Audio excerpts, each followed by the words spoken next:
প্রাক্তন প্রেমিকা বিয়ে সেরেছেন লস ভেগাসে। সেই বিয়ের ছবি ভাইরাল হতেই প্রাক্তন প্রেমিকও ছাদনাতলায় যাওয়ার ঘোষণা করেই দিলেন। কার কথা আর বলছি, টলিউডের এক সময়ের লাভ বার্ড রুদ্রনীল ঘোষ ও তনুশ্রী চক্রবর্তীর কথা বলছি। তাদের দুজনের প্রেম জনপ্রিয় হলেও বিচ্ছেদ নীরবেই হয়েছে। দুজন দুজনের সম্মান বজায় রেখে দূরত্ব তৈরি করেছিলেন, কিন্তু তাদের অনুরাগীরা কোথাও গিয়ে আশাহত হননি। কিন্তু সমাজ মাধ্যমে তনুশ্রী চক্রবর্তীর বিয়ের ছবি ভেসে উঠতেই সকলেই হতবাক। কেউ কিছু টেরই পেল না, এমনকি কাকপক্ষীতেও জানতে পারল না। দেশ থেকে শত যোজন দূরে লাস ভেগাসে গিয়ে সাত পাকে বাধা পড়লেন তনুশ্রী চক্রবর্তী। আমেরিকা নিবাসী বাঙালি পাত্র। পাত্রের নাম সুজিত বসু, আইটি প্রফেশনাল ও টেকনোলজিস্ট। কলকাতার ছেলে হলেও বিগত 28 বছর ধরে তিনি আমেরিকায় থাকছেন। এক বন্ধুর মাধ্যমে পরিচয়, 5 মাস চুটিয়ে প্রেম করেছেন। লস অ্যাঞ্জেলেসে ডেটিংও করেছেন তনুশ্রী ও সুজিত। চুপি সারি হয়েছে বিয়ের আয়োজন।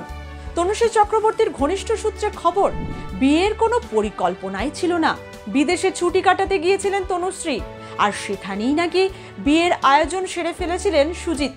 স্বপ্নের মতো সাজানো বিয়ের মঞ্চে হীরের আংটি বদল করে হয় সিঁদুরদান। ভিডিও কলের সাক্ষী ছিলেন তনুশ্রী চক্রবর্তীর বাবা মা। সাদা গাউন, হীরের গয়না ও সিঁথি ভর্তি সিঁদুরে রাঙা তনুশ্রী আর তার বরের পরনে হোয়াইট শার্ট ও ব্ল্যাক কোট। এই ছবি সমাজ মাধ্যমে ভেসে উঠতেই শুভেচ্ছার বন্যা বয়ে গেছে। শোনা যাচ্ছে হানিমুনে যাবেন ফ্লোরিডায়। তবে কি এবার অভিনয় জগৎ ত্যাগ করে পাকাপাকিভাবে বিদেশেই থাকবেন তনুশ্রী চক্রবর্তী? এই নিয়েও উঠেছে গুঞ্জন। যদিও বরাবরের মতোই তনুশ্রী সব কিছুই রেখেছেন গোপন। এদিকে তনুশ্রী বিয়ের পিড়িতে বসতেই রুদ্রনীলের বিয়ের সানায় বাজার খবর মিলেছে।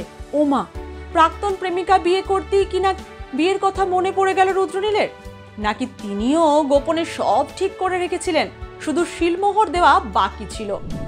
তা না হলে কি তনুশ্রীর বিয়ের ছবি সমাজ মাধ্যমে ভাসতেই তিনি বিয়ের কথা ভাসিয়ে দিলেন? শোনা যাচ্ছে এই বছরের অর্থাৎ 2026-এই বিয়ে করতে চলেছেন রুদ্রনীল ঘোষ। যদিও পাত্রীকে সে ব্যাপারে খোলাসা করেননি এই অভিনেতা। প্রাক্তন প্রেমিকার বিয়ে নিয়ে বিভিন্ন সংবাদ মাধ্যমে দেওয়ার সাক্ষাৎকারে তিনি জানিয়েছেন, আমরা বিচ্ছেদের পর ভালো বন্ধু ছিলাম। কলকাতায় বিয়ে করলে নিশ্চয়ই তনুশ্রী নিমন্ত্রণ করত, কবজি ডুবিয়ে খেতে পারতাম, সেটা মিস হলো। একসময় চুটিয়ে প্রেম করেছেন দুজনে, এমনকি বিয়ের সিদ্ধান্ত নেওয়া হয়ে গিয়েছিল, কিন্তু পরবর্তীতে তা ভেঙে যায়। বিচ্ছেদের পরে কেউ কাউকে নিয়ে কোনো বিরূপ মন্তব্য করেননি। বিচ্ছেদের কারণ হিসাবে উঠে এসেছিল বেডরুম ছবিতে অভিনেত্রী উষসী চক্রবর্তীর সঙ্গে রুদ্রনীলের ঘনিষ্ঠতা মেনে নিতে পারেননি তনুশ্রী। সেই কারণেই নাকি ভেঙে গিয়েছিল তাদের সম্পর্ক। যদিও এর বাইরে তেমন কিছু আর শোনা যায়নি বিচ্ছেদ সম্পর্কে। যাই হোক, আজ দুজন দুজনের প্রাক্তন। আর গানের সুরে বলতে গেলে বলতে হয়, আজ দুজনের দুটি পথ দুটি দিকে গেছে বেঁকে। পথ যখন আলাদা, তখন আর বাকি চর্চা না করে রুদ্রনীল ঘোষের শুভাকাঙ্ক্ষীরা চান তিনিও এবার দ্রুত ছাদনাতলায় বসুন।